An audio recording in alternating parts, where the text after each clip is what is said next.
We're at the Bradley Public Library. Today I'm going to be reading some bits of Pirates of the Caribbean, Jack Sparrow, The Coming Storm. And, I'm very excited to get started. Hopefully you guys will enjoy it too. Prologue.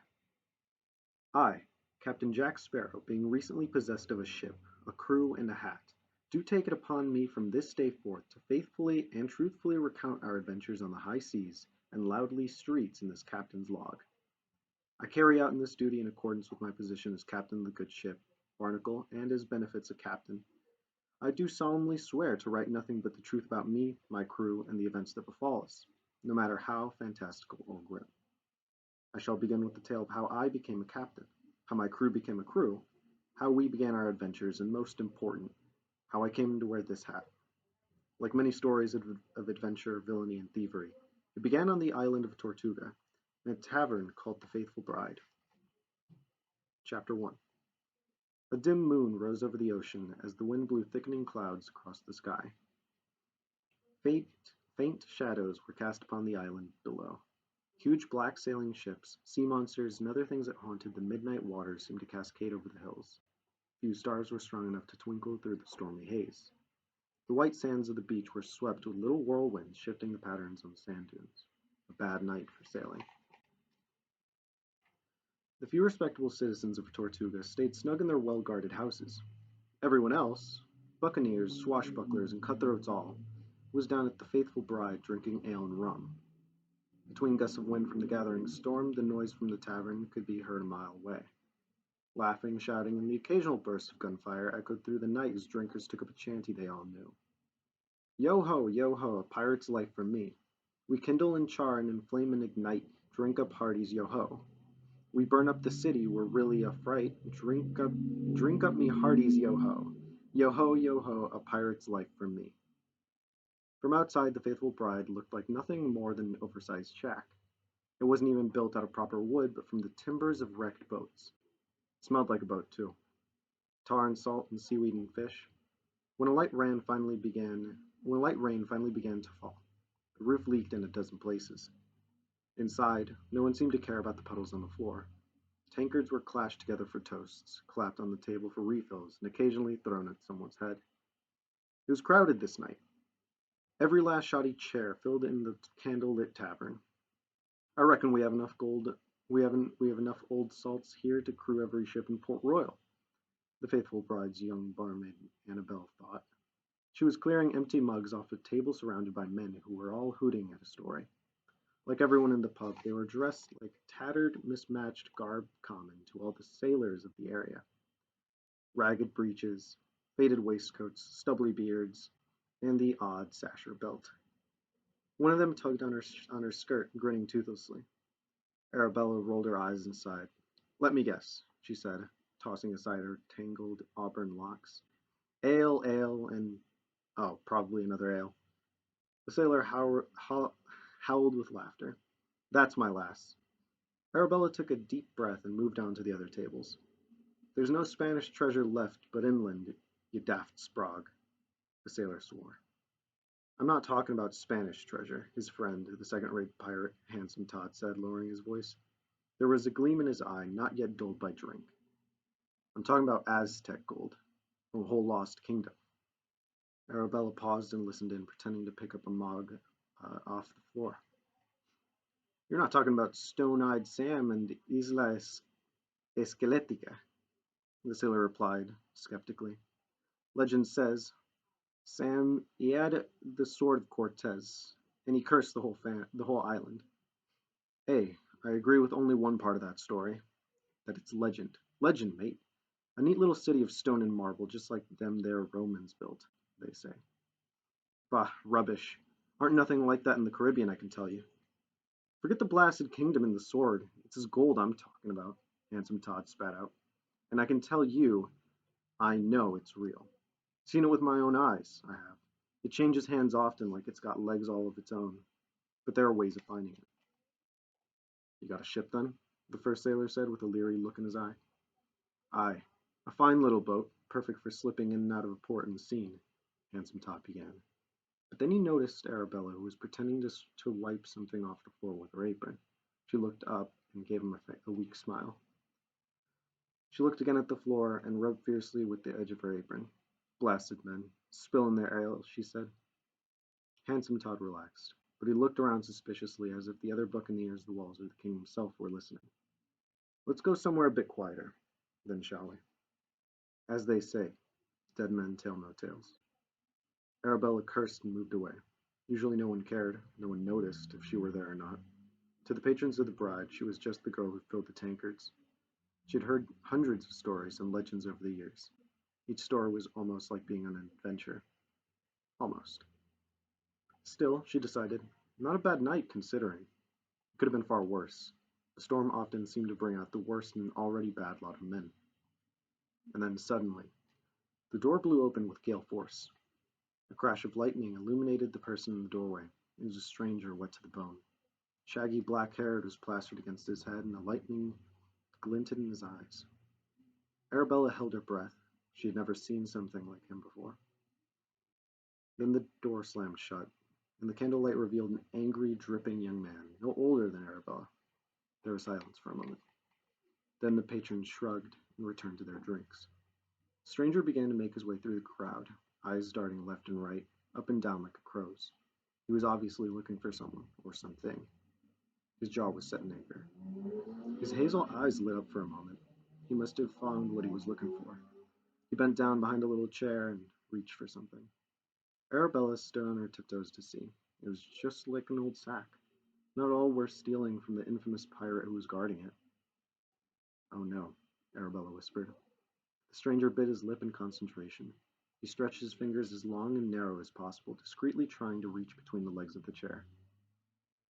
Without warning, and without taking the drink from his lips, the man who sat in the chair rose up, all 7 feet and several 100 pounds of him.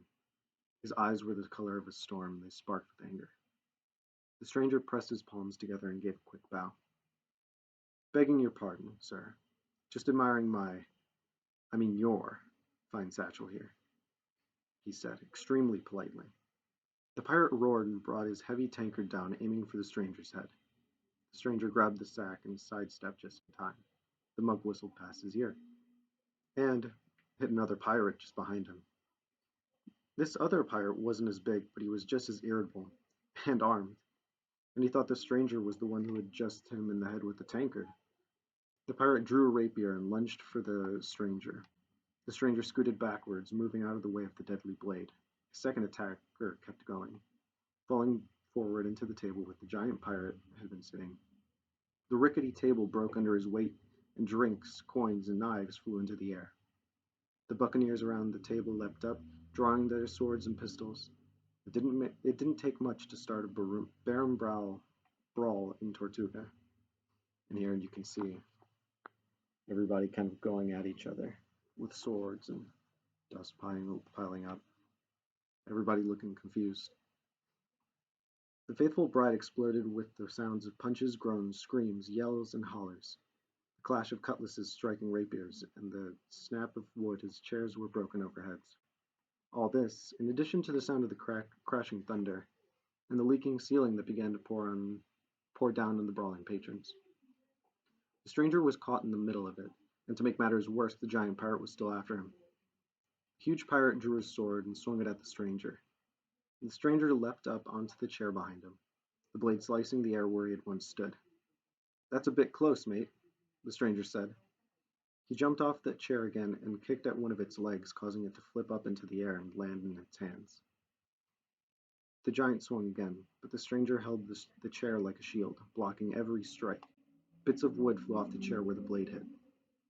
Another pirate dove for the stranger, or maybe for someone behind him. It was hard to tell at this point. The stranger leaned out of the way, just barely avoiding the collision, and his attacker toppled onto the giant pirate. With the giant now otherwise engaged, the stranger hoisted the sack onto his shoulders, turned around, and surveyed the scene behind him. What was, for pirates, a fairly quiet night of drinking had turned into yet another bloody and violent brawl like the others he'd seen in his day. He couldn't resist grinning. Huh, not a single bruise on me, he said out loud. Not one blasted scratch on Jack Sparrow. Then someone smashed a bottle against a timber above his head. The giant had risen behind him, surprisingly quiet for such a large man. Jack swung around to see him and began to back away. "You'll just be giving me that sack now, boy," the pirate said in a deadly voice, holding the broken bottle before him and pointing it at Jack. Jack looked around, but he was surrounded by the fight on all sides, still blocked from the door. "Good sir," he began, hoping something would come to him, but before he could think of a way out of this one, the giant roared and bolted forward. A hand grabbed Jack by the collar and yanked him out of the way, but it happened so quickly that the giant kept running and crashed right into a group of half a dozen pirates who were battering each other along the far wall. There was a crack of wood, a crash of glass, and the blast of rolling thunder from the storm outside. The angry pirates all turned toward the not-so-gentle giant and pounced on him. Arabella kept a firm grip on Jack's collar as she pulled him through quickly the crowd, ducking and avoiding the brawling sailors, and Jack kept a very firm grip on his sack. After a few more near misses, Jack and Arabella staggered out of the back door and into the stormy tropical night. Chapter 2. It was raining much harder now, and the wind had picked up incredible speed. Jack and the barmaid were in an alley behind the tavern, and the slight overhang wasn't keeping them dry. He turned to thank the girl who had saved him, but before he could, she threw him up against the side of the faithful bride. "How dare ye start a fight in my father's tavern?" She placed her hands on her hips and her brown eyes flashed. "Couldn't you do your pickpocketing somewhere else tonight? Some place nicer, whose patrons wouldn't wreck the place?" She pushed him against the wall and stepped back. Jack brushed himself off, straightening the wrinkles of his coat. "Now listen here, lassie, I am not a thief. I didn't come here by choice, and I wasn't pickpocketing." Jack waved the sack in Arabella's face. "Captain 7-foot Beastie in there stole my sack here, and I was simply reclaiming my property, so if my gratitude is worthless to you, I'll just gather up my things, not say thank you for being so inhospitable, and be on my way. Savvy?" Jack lifted his head up and started to walk, but Arabella grabbed his arm and threw him up against the wall again. "Do you have any idea who you've taken that sack from, whether it's yours or not?" she asked. "No. And truth be told, I don't really care," Jack said, wrestling free from Arabella's grip. "That was Captain Torrance, you idiot," Arabella said, slapping Jack upside the head. Jack looked blank. "The infamous and the dreaded," Arabella said. "Not ringing any bells," Jack answered. "The most notorious pirate this side of Hispaniola," Arabella tried again. "Oh, wait," Jack said with a sudden look of recognition. Then his face fell again. "Nope, sorry." "Well, either way, you're as good as dead stealing from him." "Look, I'm not a crook," Jack said. "This crummy sack here and what's in it is all I have. I would have brought more, but storage space for stowaways is very limited." Arabella rolled her eyes. "Then," Jack continued, "as is typical on this bloody island, a bloody pirate stole it from me. I don't even bloody remember it happening. The bloke, he got me from behind. But what I can tell you is that this here is my sack." Jack leapt onto the old barrel and opened the sack. "For instance," he said, digging around in the sack, then pulling out what looked like a stick of wax. "This candle here is not mine." Jack looked at the candle confused, then tossed it down. "Surprise," Arabella said sarcastically. "No, no, no," Jack said, frustrated. Digging deeper, he pulled out what might have been old underwear. He shivered and tossed them away. After that came what looked like a dried-up old rat. "Arabella, by the way," the girl said. Jack did not look up. "The lassie has a name," she continued, "and it's Arabella." Jack grunted, not really paying attention. There was no end to the horrible things in the sack. He threw out something that looked very much like petrified dung. "Look, sorry I went wild on you," Arabella said sincerely. "It's just, my father's temper is bad enough as it is. He's going to be in a frightful state now, spending the next week fixing up the place, repairing the chairs and tables that ye helped destroy." There was a small thump as something Jack tossed hit Arabella square in the forehead. She caught it as it fell. It was a heavy coin. "Thank you," she muttered sarcastically. "This makes up for everything." "Well, it's the only thing in here worth anything," Jack said glumly. "My knife, my box, my stash of coins." He looked up at her bewildered. "It's all gone." Frustrated and angry, he turned the sack upside down and shook out several apple seeds. Then something big and heavy fell out of the bottom. hitting the ground with a thunk. Jack leapt down to look at it. His eyes lit up. As his fingers closed around smooth leather, a scabbard, a long scabbard, a sword, any sword would fetch some nice cash on the black market, and this one looked like it had some history to it. He would be rich. Well, if not rich, at least he could start to buy back the things he had lost. Then again, maybe he'd just keep it for himself. He didn't have a sword, and anyone who was anyone in the Caribbean had a sword. But as he picked up the scabbard, Jack realized the weight was wrong, much too light to have a sword in it. Jack groaned and threw the empty scabbard to the ground. Blasted pirates! He rubbed his eyes with his fingers and sank against the tavern wall, contemplating a bleak and not so well-fed future. But Arabella's eyes widened as the scabbard tumbled to the ground. Was it a flash of gold? She picked it up, ignoring Jack's grumbles, and turned it over in her hands. Although it was scratched and covered with dirt, glints of gold and silver still remained worked into the leather, which was sparkling with rain. And she could feel a design embossed on it. No, it couldn't be, she breathed. Give me some light, she ordered. Normally, Jack took orders from no one, least of all an angry tavern owner's daughter, but he heard something in Arabella's voice that caught his attention. Without protest, he took out a little flint and tinder kit from his coat pocket and lit the candle stub from the sack. Arabella took the candle and cast its weak light over the leather. Look there, she said, pointing at the scabbard. There were some words in a language neither of them recognized, abbreviations of some sort, and then some more inscriptions in Spanish. Below that was a strange image of a certain serpent with feathers, worked in reddish gold, angular and foreign. Quetzalcoatl, the Aztec god. Arabella whistled. Do you know what this is? She asked. Her voice quivered with excitement. Worth lots of gold? Jack asked. It's a scabbard to the sword of Cortez, she whispered. Jack's eyes widened. This says, belonging to Hernan. This is the cursed sword that gave Cortez the power to conquer the Aztec Empire. Arabella's eyes shone with excitement. Legend has it that the sword made him unstoppable in battle, and it gave him strange powers, like convincing the Aztecs that he was a god. The Aztecs believed the god Quetzalcoatl would come back to them someday, and with this sword, Cortez convinced him that that's who he was. Legend says the sword holds limited power if the one who possesses it doesn't also have its sheath. It also played a part in Cortez's downfall. The loss of the scabbard will cause kingdoms to scab over, the saying goes. She turned the scabbard over in her hands, looking at the worn leather and shining jewels, and shuddered. Supposed to be made from the innards of Aztec sacrifices. Delightful, Jack said, taking the scabbard from her with his thumb and forefinger. But how'd it get here? Stone-eyed Sam had it last, she said, remembering the conversation she overheard earlier in the tavern. What, the pirate captain? The Scourge of Panama? Jack asked. Arabella nodded. Years ago he took the sword and sheath and used them to make himself king of an isolated island. No one knows what happened to him or to his loyal subjects. Maybe the fact that the sheath has turned up without the sword has something to do with his downfall. Jack turned the sheath over in his hands, running his fingers up and down the seams. Fine craftsmanship, he thought. The sword was one of the greatest treasures in all of the Caribbean, which meant losing half of what made it so powerful would rile up any notorious and fearsome pirate to the point of, well, Jack really didn't want to think about it. So then, Jack said, why don't I just go back into the tavern, carefully slip the sack back under what's left of Captain Turnip's chair, apologize, and just be done with it. Sorry to have taken your magic scabbard, sir.